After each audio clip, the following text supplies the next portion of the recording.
Hai, hello, salam sejahtera Malaysia. Saudara-saudara, ini adalah satu lagi pengakuan terkini daripada bekas Presiden UMNO, bekas Perdana Menteri, ataupun bosku Najib Razak. Walaupun ada yang cakap Najib kritikal dalam penjara, bukan menjadi seorang pemimpin yang bebas kerana berada di penjara, bukan memegang jawatan yang tinggi. Takkanlah banduan pegang jawatan tinggi. Mungkinkah ini adalah era kejatuhan Najib Razak?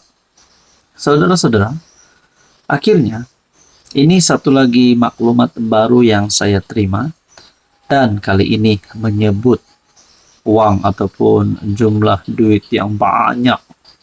Bagi saya, RM20 juta ini adalah satu jumlah yang sangat banyak. Berkaitan dengan RM20 juta buat UMNO bantu mangsa banjir di Kelantan, kata Najib Razak. Kenapa tiba-tiba Najib Razak membuat pengakuan ini? Saudara-saudara, berita sepenuhnya, bekas Presiden UMNO Najib Razak mendakwa bahawa dia menulis cek bernilai RM20 juta kepada parti politik itu untuk membantu rakyat, bukan untuk kepentingan pribadi. Saya sangka RM20 juta ini duit Najib, mungkin dalam bilik Najib ataupun mungkin dalam kediaman Najib dan Rosmah. Tapi bukan. Berita ini menyebut cek bernilai RM20 juta kepada parti politik itu untuk membantu rakyat, bukan untuk kepentingan pribadi. Bekas Perdana Menteri itu memberitahu Mahkamah Tinggi KL tentang bagaimana dia menggunakan sebahagian daripada dana ES 681 juta yang dipercayai dimasukkan ke dalam akaunnya pada 2013 daripada kerabat diraja Arab Saudi. Katanya, dia juga telah memulangkan ES 620 juta daripada sumbangan yang tidak digunakan. Dalam menangkis dakwaan penyalahgunaan kuasa dan pengubahan wang haram melibatkan RM2.27 bilion dana 1MDB, bekas Menteri Keuangan itu merenung kembali sekeping gambar yang dirakamkan pada Disember 2014 ketika dia melawat Kelantan untuk membantu mangsa banjir di sana. Gambar ini merakamkan saat yang mengingatkan saya tentang pentingnya hadir ketika waktu krisis dan bekerja sama dengan orang lain untuk meringankan penderitaan rakyat. Sementara itu, bernama melaporkan Najib memaklumkan Mahkamah Tinggi di KL bahawa adalah munasabah untuk beliau mempercayai bahawa wang yang diterima dalam akaun bank pribadi EM Islamic merupakan sumbangan daripada pemerintah Arab Saudi, yaitu almarhum Raja Abdullah bin Abdul Aziz Al Saud.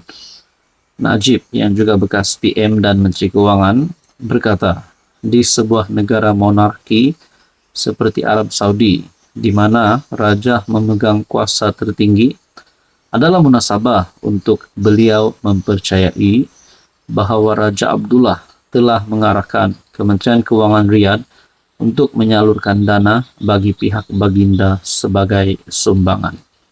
Saudara-saudara, berkaitan dengan ini, apa komen Anda? Halo semua, salam sejahtera Malaysia. Selamat datang ke channel Fels Lifestyle. Terima kasih kerana terus setia dan bersama di dalam channel ini. Bagi Anda yang sudah lama bersama di dalam channel ini, admin ucapkan ribuan dan jutaan terima kasih. Dan kepada yang baru di dalam channel ini, selamat datang. Saudara-saudara, rupanya sibuk di media sosial.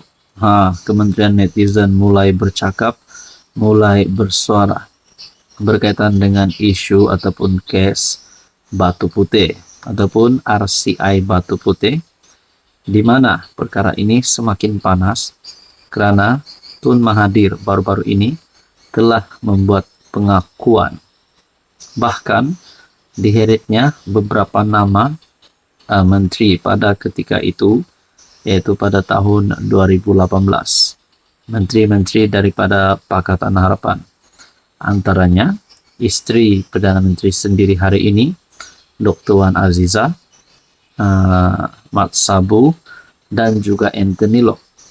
Jadi, berkaitan dengan RCI Batu Putih, ini satu lagi pandangan ataupun satu lagi keputusan, bukan daripada PMX, bukan daripada pembangkang, tetapi daripada speaker berkaitan dengan RCI. 47 muka surat dipadam demi keselamatan negara. Tuan-tuan dan puan, sebelum ini Tun Dr. Mahathir ada membuat kenyataan mempersoalkan berkaitan dengan 47 muka surat dipadam dalam laporan RCI Batu Putih. Dan ini respon speaker. Sebanyak 47 muka surat yang dipadamkan atau digelapkan dalam laporan RCI mengenai Batu Putih, Batuan Tengah dan Tubir Selatan dibuat bagi menjaga kemaslahan politik dan keselamatan negara. Yang Dipertua Dewan Rakyat Johari Abdul ketika memulakan sesi perbahasan laporan terbabit juga memaklumkan perkara tersebut telah disahkan oleh Menteri Jabatan Perdana Menteri, Undang-Undang dan Reformasi Institusi Azalina Othman. Saya telah pun menerima laporan ini lebih awal dan telah panggil Menteri untuk dapatkan penjelasan, dan oleh kerana kita ada peraturan mesyuarat 27 dalam kurungan 3 usul-usul menteri, dan saya juga tanyakan juga menteri muka surat yang dihitamkan ini, ia melibatkan kedaulatan dan sensitivity. Ia melibatkan benda-benda yang mungkin yang berhormat boleh bertanyakan dalam dewan, tetapi ia tidak dicetak. Jadi untuk menjaga kemasalahan politik dan juga masalah keselamatan negara, dan untuk itu yang berhormat boleh bertanya menteri, tidak ada masalah dan saya benarkan. Cumanya, ia tidak dibuat dalam bentuk hitam putih, itu saja katanya di Dewan Rakyat. Sebelum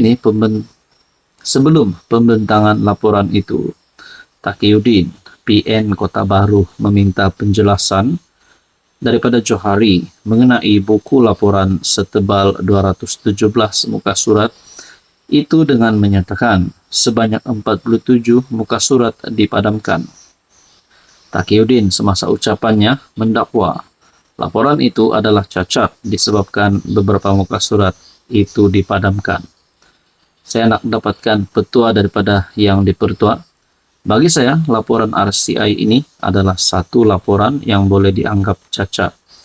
Nah, saudara-saudara, ini adalah keputusan terkini ataupun perkembangan terkini dan diumumkan oleh Speaker Johari berkaitan dengan RCI. 47 muka surat dipadam demi keselamatan negara.